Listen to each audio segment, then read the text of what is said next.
Hello, this is Coach AK, your host of an Impact Today, as well as founder and president of Empower2Play.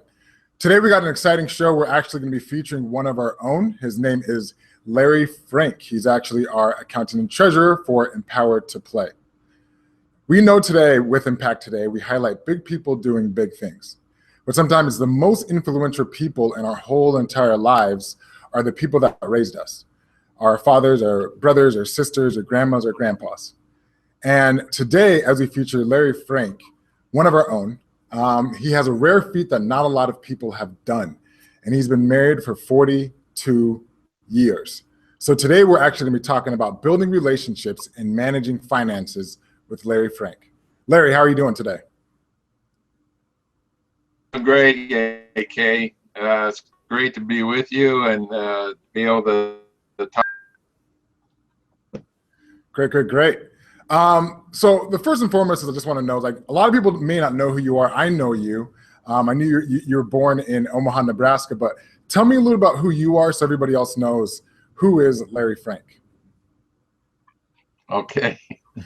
Well, I was born in Omaha, Nebraska, and I had three brothers. I still have three brothers, and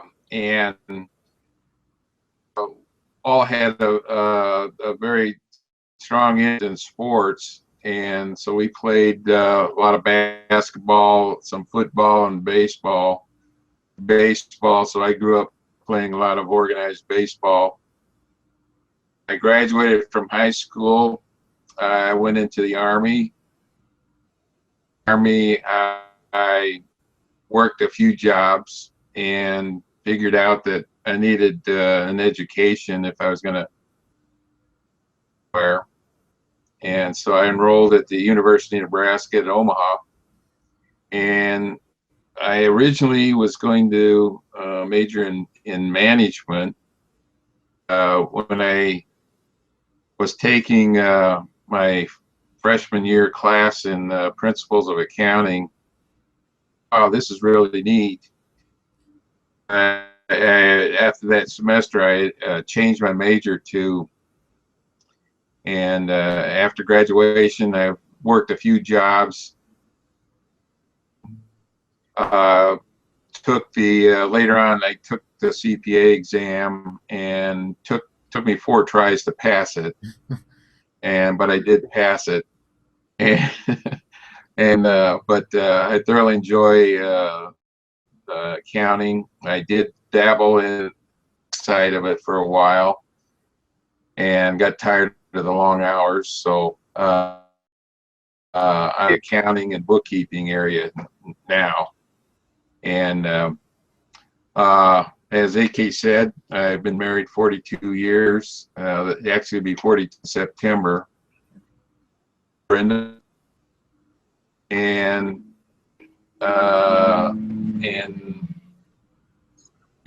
3, and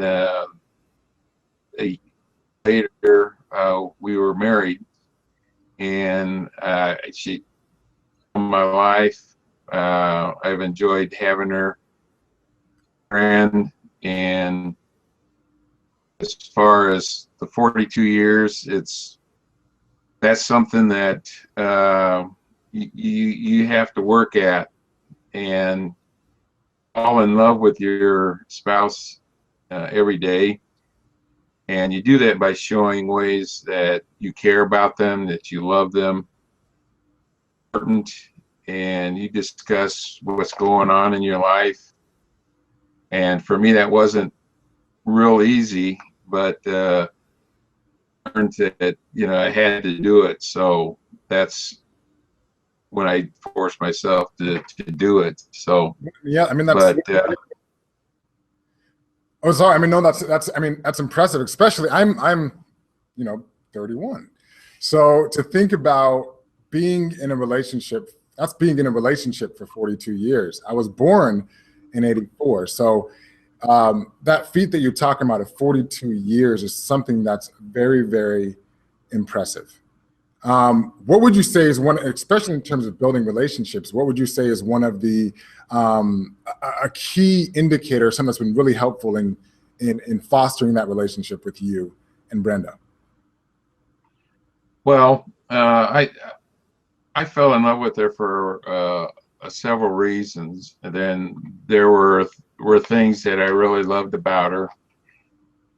So you need to remind yourself, just what is it, this person that you love, and you build your relationship on those kind of things.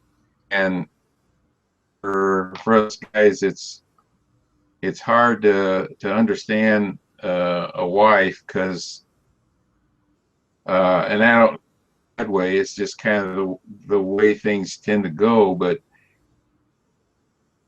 you don't always understand women in general, and they just don't make sense. But I did in time. I learned what made her tick. Learned her moods, what she liked, what she didn't like, and so you play to those kinds of things, and you don't necessarily figure out the why, but you can figure out the what. And when you figure that out, that's when you play to those kinds, those areas that she likes and enjoys. And sitting and eating popcorn, just talking. And so we've done things like going camping and doing things together. We go to movies and then go to dinner afterwards and call it a date night. Tell her every day you love her. Right. And so it's just a lot of different things. You have to work at it, because it doesn't come on love and live happily ever after. So you have to work at it. And you use something, and you use a term of, you have to, instead of finding out the why, you have to find out the what. Now, if people aren't familiar with that, like, explain what the difference is between the why and maybe a what. Well, the why is, why does she feel a certain way? Why does she express herself a certain way? To most guys, it's not logical, but yet you work at the what. What makes her, what motivates her to say and do certain things. And like I said earlier, my wife, she's happy just to pop some popcorn and just sit and talk. And so that's what you play to. That's what she's interested in. That's what she likes. I'm happy just sitting in front of the TV watching a football game or baseball game, but that's not always what she wants to do. So you, as I've said, you got to play to those they like and they want, and when you learn those, then it makes it easier. And so it's just the areas that you build on. So for some relationships, that may not be as easy. And I know 42, and some ups and some downs. Obviously, being married for 40, some challenges. So what are some challenges that you've had to work through? When maybe you didn't want to just sit down and watch a game or some popcorn. How do you go through some of those challenging moments? Well, time is probably the biggest issue. You need to find time to spend time together to do something that you enjoy doing. When we had our first child, I learned that you gotta change those dirty diapers and give them baths and all those things, because there's no way she could do it all, and to wear her out just didn't make sense to me. So when there was some times I could help her out by doing some of those things home and fixing dinner where she doesn't have to, and tell her, okay, if you need to go shopping, just go. I'll take care of the kids. Okay, don't worry about it, and she can have some time to do something she enjoys by herself. So a lot of it's just time, and then I had to learn to be a dad. Those things easily, but she was a good teacher, so I learned a lot from her. But it's just helping out around the house if you can. When you got two small kids, it gets pretty messy, and sooner get it cleaned up, and then the kids have it. Seems like they have it torn up. Right. So yeah, it's just you got to be aware of what's going on with your spouse, what she's thinking, what she's feeling. And you do a lot of that just by observing and then talking. And if she's had a long, bad day, then, if there's something I can do her and she can relax, then that's what I do. Whether it's fixing dinner, washing the dishes, or helping fold clothes, or what have you. You can always find something to help your spouse out, life a little easier for her, and that way she doesn't feel like she's having to do everything while I'm sitting in front of the TV watching baseball or what have you. So, so you talk a lot about, obviously there's the communication piece, right? And sometimes when we're talking about these relationships, it's very, very easy to make it work when things are going well. What advice could you give or individuals that, maybe you had a rough patch in the road and things just aren't easy as they used to be, or the person that maybe you married 42 years ago may not be the same person she is today. And how do you go through some of those transitions, and how do you go through some of those moments when things are challenging? In today's world, divorce is rising. There's relationships that are difficult to manage. And some people are looking for some advice. Sure. Like, okay, it's easy because you guys are having a good relationship, but what happens when you hit a fork in the road? Well, it's not always been easy going. When she was pregnant, it was hard for me because I know what she was going through, what she was feeling. So you do those things where you give her back rubs and massage her feet because they're all sore. But money's an issue. Are trying to save money, but yet you want to do your spending, you want to do it wisely, and it wasn't always there. It was hard for her when I was going to school at night. I worked during the day, and she hardly saw me and our son, so that kept her pretty busy and tied down. But to, especially on the weekends, try to find something we could do, and also just take my son out and play with him, where she doesn't have to be constantly watching him. But biggest thing is to let your spouse know what you're thinking and what you're feeling, and to listen.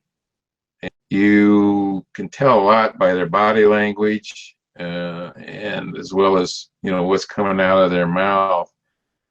So you just need to be attentive to what the other person's thinking and feeling, and adjust to that. you know, like I said earlier, money's a big issue. Do some things, but yet the money's not always there. So you got to find other ways, whether you just go for a walk, park,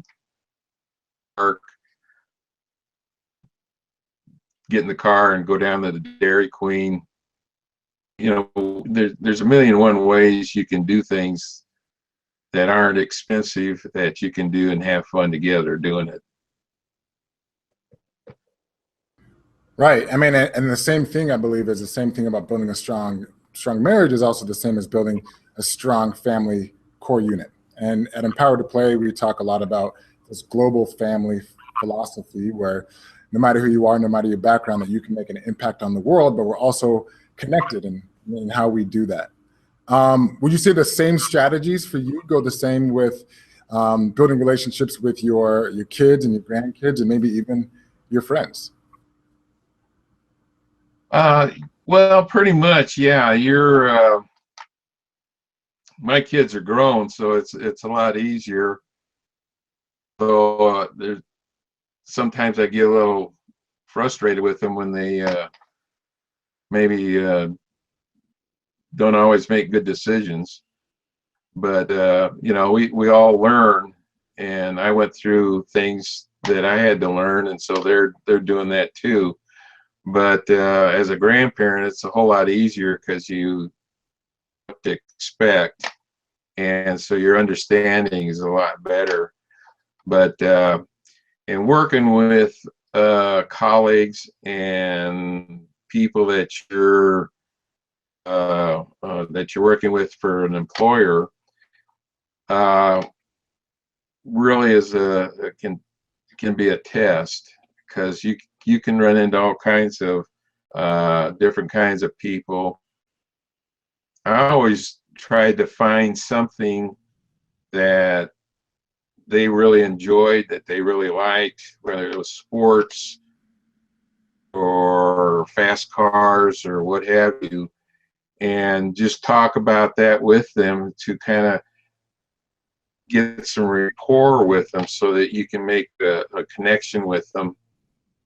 And in so doing, it makes it easier to work with them, and they see you as someone that's good, easy to talk to and work with.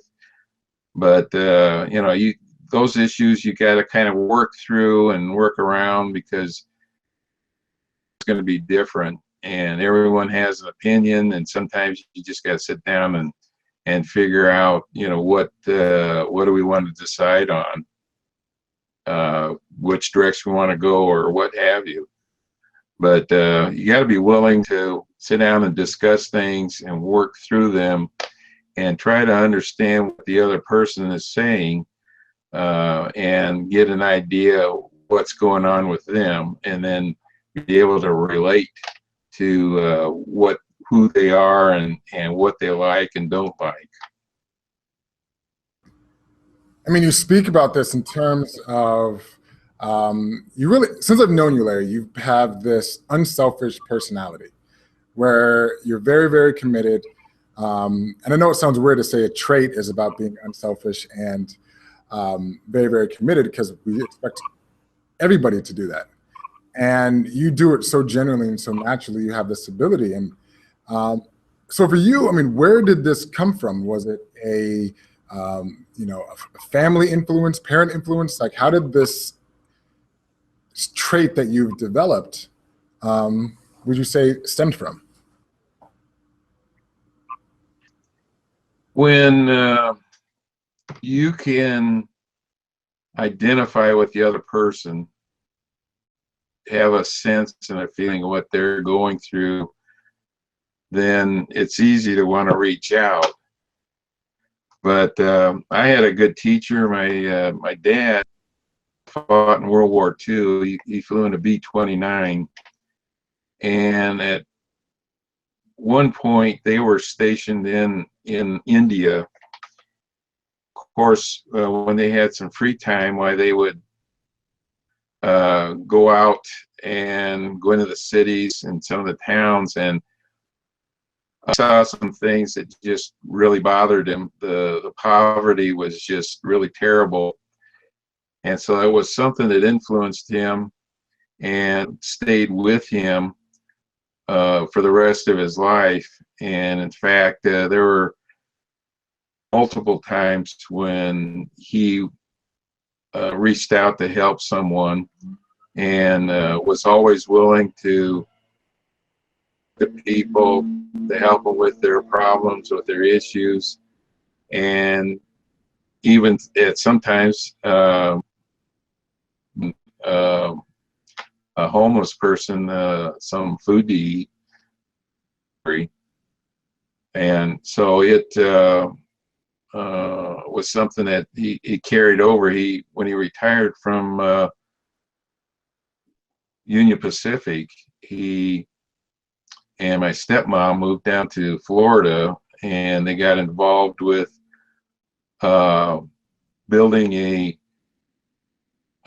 housing for the migrant farm workers who really just didn't have a whole lot. Some of them didn't have tents. He got diapers for their kids so that their kids could be taken care of, the milk to feed them, as well as food and clothing, and as well as, and it developed into a set of homes in an area, so that those that live there year round would have a decent place to live, affordable. And so that took a lot of hard work and effort to do that. So it was something that he was really kind of proud of, because there are these people where they had a place to stay and decent housing. No, I mean, we all have this influence or individuals in our lives that inspired us, and in some ways, I think we've talked about this before, that of a sense of osmosis, where you're learning some of these positive behaviors and these actions from some of the most influential people around you, and that's your family. Sure. We're talking a lot about this impact about building strong relationships, but you also have an element to you where you're actually helping build strong businesses, and that's usually through accounting and numbers. Now, just a personal story. I actually I started off in college as a business major. And it's funny that I do business now, but in college, my very first class I took in business was accounting. And in all honesty, following that term, I actually left the business major because accounting was just so challenging to me. I didn't understand it was just numbers to me. Now, for you, you've been doing accounting for the past 20 years. For one, what is it that got you into it, and how are you using accounting now to help businesses thrive? Well, I've always been good with numbers, and not so much mathematics, although I was good at mathematics in school. When you sit down and record transactions using numbers, it was just something that just came naturally to me. It just all made sense. As a God-given talent or what, but in talking to one of my instructors, they said, yeah, a lot of times people become accountants for the simple reason it makes sense to them. And so that's the direction I went. And in working with small businesses, you're attempting to find out about the people that run the business, the owners as well as the managers, and what they think. And a lot of times it's kind of hard to get them to talk to you and tell you what exactly keeps them up at night, because entrepreneurs they're a breed all by themselves. Yes, we're crazy. Yes. So, and they really have a kind of a macho complex to say, well, this is what's really worrying me, or what I'm really thinking about. Takes a little effort, and they've got to learn to trust you. When you find that out, then you can sit down and say, okay, this is what's going on with your business, and this is what we can do to kind of help solve that issue and make things more successful, to grow your business or whatever your goals are. Help them with that. It's kind of neat that you turn into a partner with them, although you're not legally a partner, but in a sense, a lot of business owners really appreciate an accountant that can help them with what's going on in their business, and let them know what to do. So in a way, you're doing more than just with numbers, you know. And I think with me, when you think about a business or any type of venture that you're taking, there's so many moving parts within an organization. There's people, there's customers, there's you know, and with each customer and each person, you have family members that are also attached to that. So it's really one big relationship that's moving in ways that are interconnected. So with you, you're really a problem solver. Now, when you're able to look at somebody's finances, for example, or somebody's books, what indicators are you able to see to define whether or not there's something that's working very well for an organization, or there's potential pitfalls? Well, you can do things like your analysis, which in the accounting area they call it ratio analysis, where they use a determine like your inventory. Is your inventory turning over fast enough where you're making sufficient amount of money to pay your bills? And if they're not, then you look to find out, well, why isn't it? Do they have some inventory that's not selling? Is the inventory too old that people don't want? It could be a number of things, but what the ratio analysis, it points out a potential or an ongoing problem. So then that gives you the sense to where to look to see where you can fix that. Technology, so much of the data entry is being automated, and so with the availability of being able to take that data and analyze it in ways that we weren't able to several years ago, you can get a sense of where a business is going using analytics. And for the key performance indicators, this kind of depends on the business itself. What set of key performance indicators for one may not work for another. So you've got to look at what's important. What does the management need to know in order to make sure that it runs smooth, and then what to do if it runs into a problem. And having the understanding of how businesses record things and why it's recorded that way gives you some insight of what you can do to solve those problems and help those managers and those business owners be more successful. And since you've worked with so many companies over the last 20 years, what has been the one, we'll say I'll do this first, is one of the toughest challenges that you faced with an organization? And what is one of your most proudest moments working with an organization? So the toughest moment, and also what's you're most proud about? Well, probably the toughest is getting to know the other people, learning their likes or dislikes, and how what drives them, what motivates them, and once you do that, then you can understand why they come up with the opinions that they have, and why what motivates them.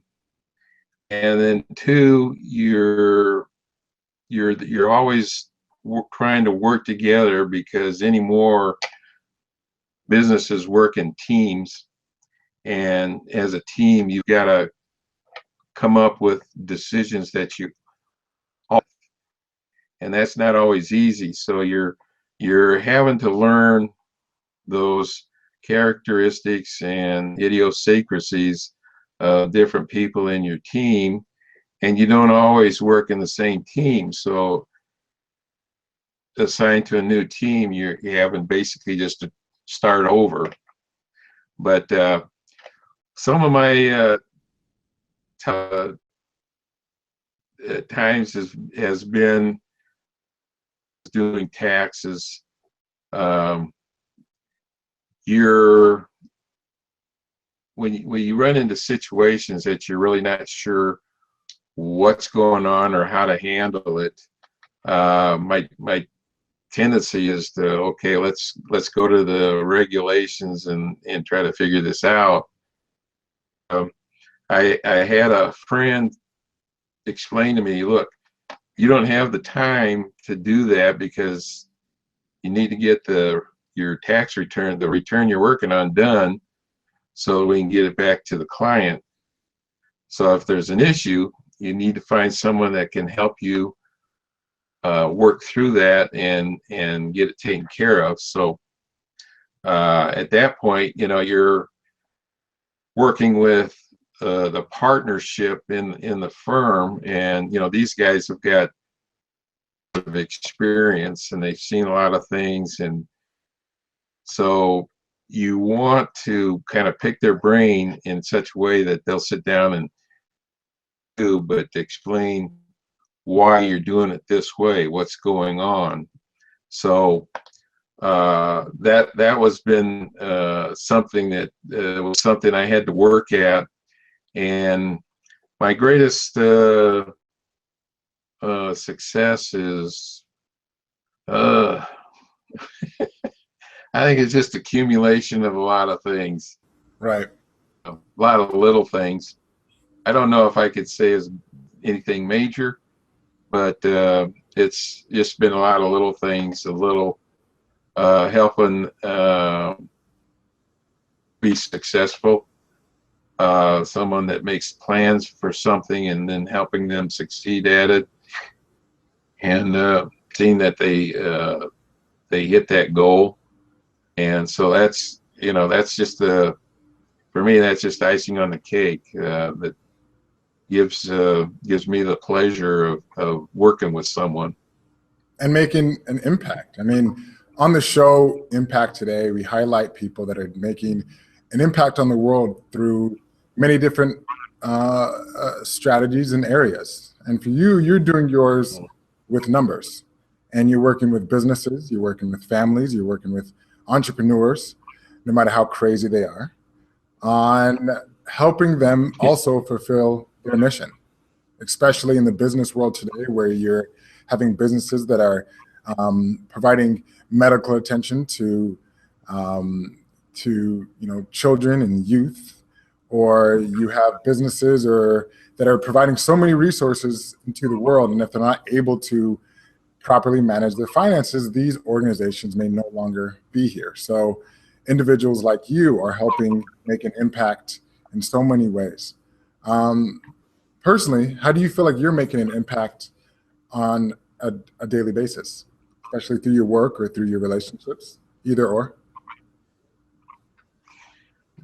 Well, in the business side, you have a lot of people who start businesses or run businesses who know sales, they may know operations, But when it comes to having someone explain to them what's going on in their business, in particular in the accounting area, they don't have that sense. Not that they're not capable of it. It's just that for them, they prefer working in one area, and to learn the accounting area just would take up a lot of their time. So they're dependent on someone bring those things to them in such a way that they can understand that, you know, hey, we have a problem here, or things are going well here. Let's keep doing what we're doing, as well as to look at the general economy and be able to tell where it's going, where they can anticipate what the market's doing, and be able to be ahead of it, and instead of trying to catch up to it. So personally, I've always enjoyed kids, and there were a lot of times my son, I even helped coach him in baseball. He played some baseball, he played a little football, and so sports was a way for he and I to kind of bond and have father-son time together. My daughter was into doing dance early on, and so there were a lot of times I would take her to the dance class and for practice, and then once a year she would have her dance recital, where all of the kids in that particular group would put on some type of presentation, and that carried all the way through into when she got into junior high school. She got into drama, stuck with her all the way through high school, and in fact, when she went off to college, that's what she majored in. But it's fulfilling to me when your kids call you up on the phone and say, "Dad, I got a problem. You know, what do you think? What do you think I should do?" It's good to be able to say, well, this is what I would do. This may be the best choice, or what have you, and kind of work with them and walk through, get through the issue. My grandkids, I enjoy them, watching them grow up. My granddaughter plays the flute, and she had a contest just 2-3 weeks ago, and so we were there to see that and support her in that. My oldest grandson plays baseball, so we go watch him play baseball and watch him have fun. My youngest grandson, I thought he was going to play soccer this year, but he decided because it was too much running. So, but he's quite a little guy. He's just really a neat little guy, and I enjoy him, and he and his brother and sister. So, but and then too, you turn around and do something with your wife. On occasion, there are areas in around in Omaha where we can rent a room and just take the weekend off and spend time together, doing things together, where you're just out walking through and observing nature, or going to a museum, or what have you. Just something the two of you can do together, and you have fun at it. So it's best of both worlds, both the business and the personal. So I'm one of the fortunate ones. Well, yeah, and I think that really exudes with you, and especially with our whole team. It's this whole family, your commitment to not only to the Empower to Play cause, but also the kids that we work with. You've had a chance to connect with them through technology and continue to foster and build those relationships. You never realize the effects that a person has on just their presence and who they are. So I really, really want to personally thank you for that piece. And really have a final question for you, and it's kind of a tough one, but is how do you want to be remembered? Well, that's easy for me. I think my dad told me one time, he said, you can be successful at a lot of things in the business world, be a great scientist or whatever it is, you can be very successful at it. But the ones that know you and remember you the longest are your kids and your family. So if you're not successful with them, then the rest is just a waste of time. So you need to be successful at home and take care of your kids, your wife. And if you're successful there, then just going to remember all the good times you had, all the funny things you did, crazy stuff, and all of that stuff when your kids are growing up, with spending time with your wife. Those are the things that are going to be remembered, not the long hours you spent taxes, or necessarily all the money you make, but they're going to remember those times that you did things together. Very touching, and yeah, it's always a good reminder to hear those words, especially as we started the conversation about building strong relationships and building a strong business. And as most people know, a strong business is really about relationships and people. So I just want to thank you for that. Any final words? Well, AK, it's been fun. I started out thinking, well, maybe there's some accounting I could help with, and I found out that I'm learning a lot more than anticipated. I didn't know how long I would do it, but I started last June, and so it's here, and it's been great working with you as well as the rest of the team.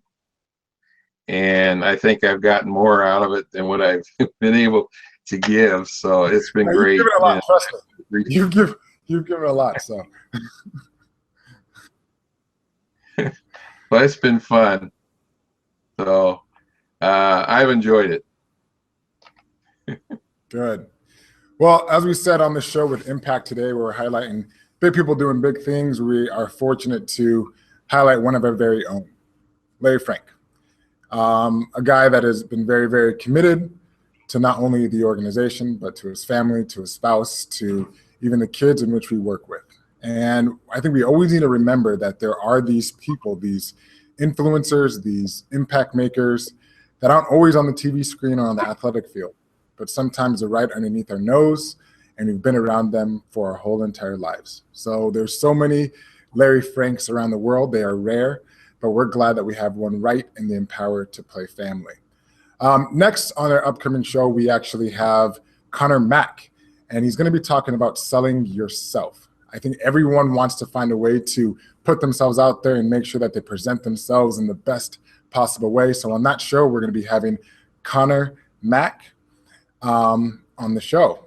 Until next time, this is Impact Today, where we highlight big people doing big things. We just want to thank Larry Franck for being on the show, for being such a great individual and making an impact on so many people's lives, not only personally, but also through business.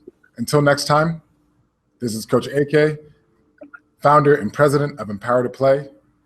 Thank you very much.